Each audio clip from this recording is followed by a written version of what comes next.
Ego eimi yang dimaksud di dalam Yohanes pasal 14 ayat ke-6 terjemahannya adalah akulah. Tidak akulah dia, tapi terjemahannya adalah aku.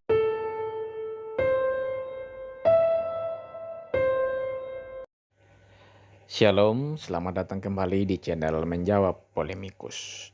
Di dalam video kita kali ini kita akan mendengarkan jawaban dari Elia Miron terhadap komentar Ustadz Nandar yang mempersoalkan tentang perkataan Yesus ego eimi itu ya di dalam Injil Yohanes. Menurut Ustadz Nandar, ego eimi itu artinya bukan akulah dia, tetapi akulah jalan kebenaran. Nah, ini adalah pernyataan konyol dari seorang muslim yang bukan lahir dari orang Kristen, bukan orang Kristen juga, tetapi sok-sok tahu tentang kitab suci orang lain gitu ya. Dan dalam video kali ini Elia Miron menampol mulut busuknya si Ustadz Nandar dan memberikan jawaban yang lengkap. Ya, mari bersama-sama kita dengarkan jawaban dari Elia Miron berikut ini. Ego eimi yang dimaksud di dalam Yohanes pasal 14 ayat ke-6 terjemahannya adalah akulah. Tidak akulah dia, tapi terjemahannya adalah akulah jalan kebenaran. Orang ini menyatakan bahwa Yohanes 8 ayat 24 salah terjemahan, di mana beliau berpendapat bahwa seharusnya kata ego eimi dalam ayat ini diterjemahkan menjadi akulah, bukan akulah dia. Lalu bagaimana kita menjawab hal ini? Mari kita bahas. Perlu diperhatikan bahwa kata ego eimi dalam Yohanes 8 ayat 24 diterjemahkan dalam Haberit Hahadasah dengan bunyi anihu, di mana frasa anihu berarti akulah dia. Hal ini dapat kita lihat dalam Yesaya 52 ayat 6 dalam Septuaginta yang menerjemahkan kata anihu dalam Yesaya 52 ayat 6 menjadi ego eimi. Dan perlu diperhatikan bahwa arti frasa ego eimi tidak hanya sebatas akulah atau akulah dia. Misalnya dalam Yohanes 8 ayat 58 di mana frasa ego eimi diterjemahkan dalam bahasa Ibrani dengan frasa ani hayeti yang dalam bahasa Indonesia artinya aku ada atau aku telah ada.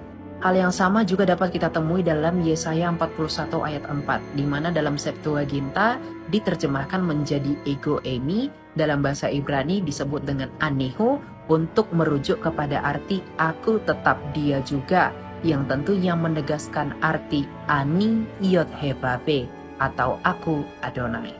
Hal ini berarti bahwa ungkapan akulah dia atau ego eimi atau anihu merupakan bentuk atau ungkapan singkat dari ani yod hevave atau akulah Adonai. Jadi adalah salah total jika Yohanes 8 ayat 24 dituduh salah terjemahan. Sebagai pembanding, mari kita lihat pendapat beliau bahwa kata ego eimi harus diterjemahkan menjadi akulah saja, bukan akulah dia. Misalnya dalam Yohanes 14 ayat 6, di mana kata akulah berasal dari bahasa Yunani yang berbunyi ego eimi. Namun uniknya dalam bahasa Ibraninya diterjemahkan menjadi anohi, bukan anihu. Dan hal ini berbeda dengan Yohanes 8 ayat 24. Meskipun sama-sama menggunakan ego eimi, namun bahasa Ibraninya bukan menggunakan anohi yang berarti akulah, namun anihu yang berarti akulah dia. Contoh lain misalnya dalam Yohanes 11 ayat 25, kata akulah berasal dari bahasa Yunani ego eimi, namun dalam bahasa Ibraninya hanya dituliskan anohi, bukan anihu yang digunakan dalam Yohanes 8 ayat 24. Jadi kesimpulannya, tuduhan yang menyatakan Yohanes 8 ayat 24 salah terjemahan, hal itu disebabkan oleh karena kurangnya literasi akan tata bahasa. Tuhan memberkati. Ya, teman-teman sekalian, kita sudah bersama-sama mendengarkan jawaban yang sangat lengkap dari Elia Miron ya. Walaupun ini videonya sangat pendek, tetapi jawaban dari Elia Miron sudah cukup menggambarkan betapa bodohnya si Ustadz Nandar gitu ya. Teman-teman sekalian, saya cukup heran hari-hari ini ya, kenapa banyak sekali para muslim ini yang membahas Alkitab gitu ya. Apakah memang kitab suci mereka itu kekurangan data? Apakah kitab suci mereka itu tidak punya bahan, tidak punya hal yang menarik untuk mereka bahas, sehingga Alkitab ini seperti bahan yang paling enak untuk mereka kupas, untuk mereka bedah, untuk mereka bahas gitu ya. Saya juga heran gitu. Katanya mereka Islam, katanya mereka agama yang rahmatan lil alamin gitu ya. Kalau memang ingin membahas tentang kekristenan, seharusnya yang dibahas adalah tentang bagaimana yang diyakini oleh orang Kristen, bukan bagaimana yang salah gitu ya. Tentu saja yang salah-salah yang menurut mereka itu tidaklah ada di dalam keyakinan orang Kristen. Orang Kristen tidak pernah menafsirkan kitab sucinya seperti yang dilakukan oleh mereka. Kita melihat misalkan Ustadz Kainama gitu ya, menafsirkan tentang Yesus yang tidak disalib gitu ya, tidak mati, tidak pernah mengalami itu gitu ya. Nah, padahal kalau umat muslim yang mendengarkan ceramah-ceramah kayak gitu kan, yang kalau umat muslim yang cerdas pasti sudah langsung sadar bahwa Kainama ini ngibulnya luar biasa gitu. Karena mengenai pribadi Yesus aja yang disalib itu atau yang mati itu, versinya begitu banyak yang disampaikan oleh Kainama. Ya, kalau teman-teman teliti dari ceramah-ceramahnya Kainama, dia pernah mengatakan Yesus itu tidak pernah mati. Lalu kemudian Yesus itu mati tapi diracun.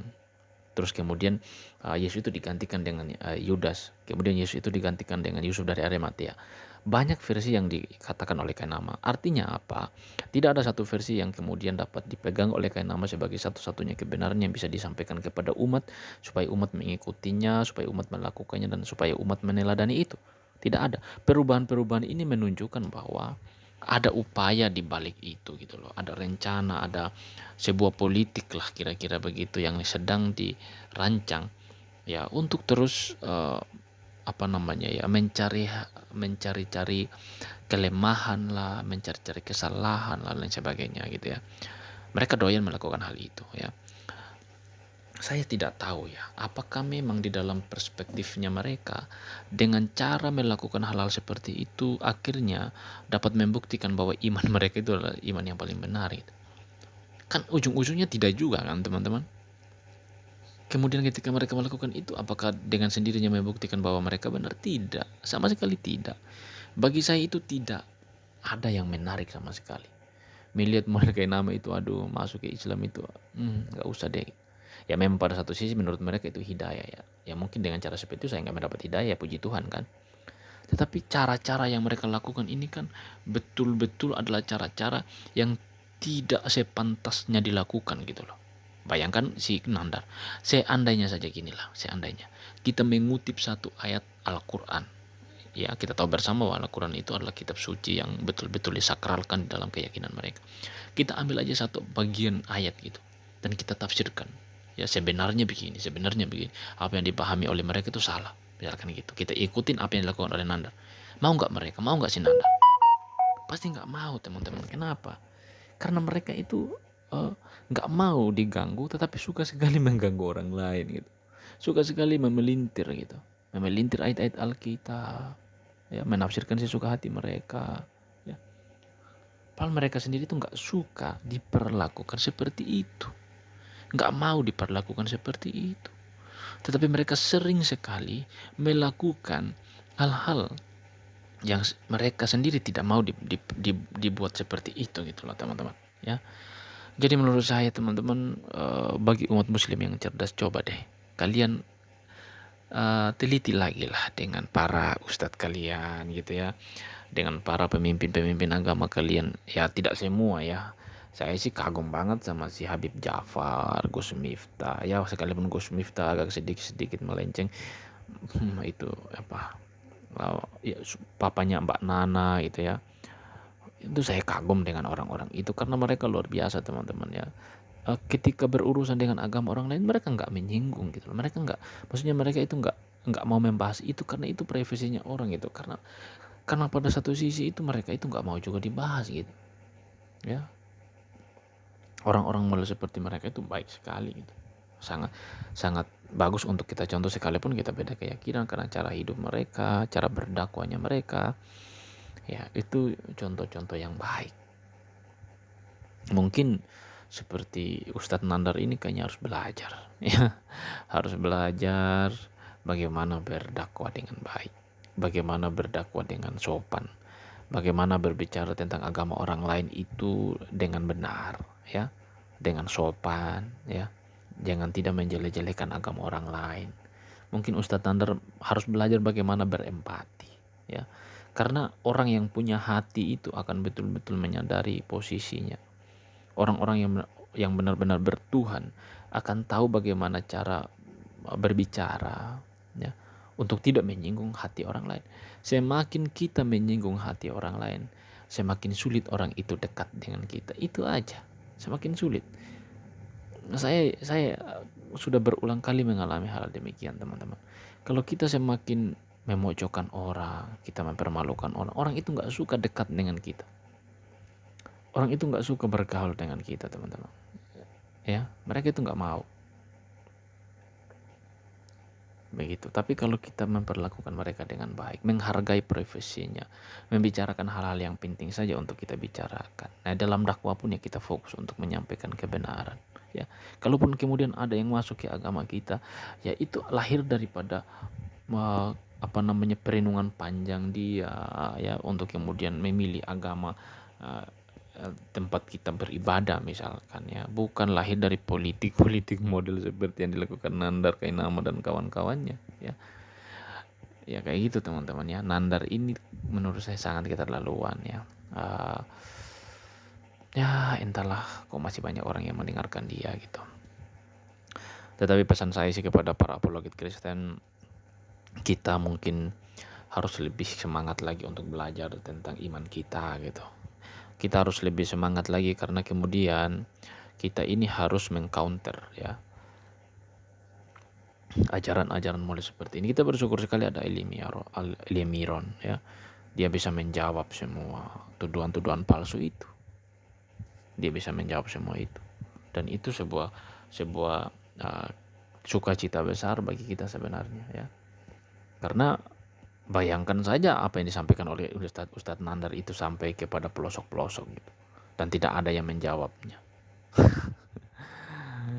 Nah, semua kemungkinan itu sangat-sangat dampaknya luar biasa, teman-teman. Tapi ya sudah, kita berdoa saja supaya orang-orang seperti mereka ini kan dapat hidayah lah istilah, atau dapat kasih karunia lah, mereka bisa percaya kepada Yesus juga, dan kita sama-sama berjuang untuk memberitakan Injil. Tapi kalau tidak, ya mereka kan sudah tahu tentang keselamatan juga, tapi kan mereka memilih untuk tidak mempercayai itu. Mereka memilih untuk malah menyerang itu loh. Oke. Jadi kita sebagai orang Kristen, ya, kita bertugas, kita punya tanggung jawab besar, tanggung jawab moral malah dengan hal-hal seperti ini, ya. Kita harus bisa menjawab hal-hal seperti ini, dan ya Tuhan pasti menolong kita dan akan memampukan kita, teman-teman. Demikian mungkin video kita, dan kita akan membaca satu firman Tuhan. Biarlah harapan saya firman Tuhan ini menjadi rema dan menjadi pedoman dalam hidup kita, dan dengan firman ini kita akan terus bertumbuh di dalam Tuhan dan punya keberanian untuk menjawab setiap pernyataan dungu dari para polemikus. Roma 12 ayat yang ke-21. Janganlah kamu kalah terhadap kejahatan, tetapi kalahkanlah kejahatan dengan kebaikan. Sekali lagi teman-teman, kita baca bersama-sama. Roma 12 ayat yang ke-21. Janganlah kamu kalah terhadap kejahatan, tetapi kalahkanlah kejahatan dengan kebaikan. Ya teman-teman sekalian, firman Tuhan ini mengingatkan kita juga tentang hal-hal yang terjadi hari-hari ini, ya, bahwa tentu saja ketika Nandar ini misalkan menafsirkan kitab suci kita dengan sudut pandang dia gitu, ya, dengan terminologi dan pemahaman dia dalam Islam, dan menggunakan itu sebagai hermeneutik lah istilahnya, ya, untuk menafsirkan kitab suci kita, kan tentu saja kita nggak suka dan kita sakit hati gitu loh. Apalagi kan kalau mereka melakukan itu kita nggak bisa balas gitu kan. Tetapi firman Tuhan ini mengingatkan kita supaya apa? Kita tidak boleh kalah terhadap kejahatan, ya.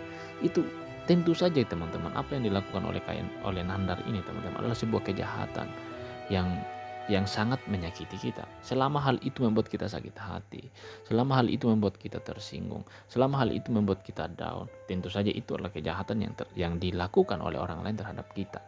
Dan firman Tuhan ini mengingatkan kita teman-teman supaya apa? Jangan kita kalah terhadap kejahatan.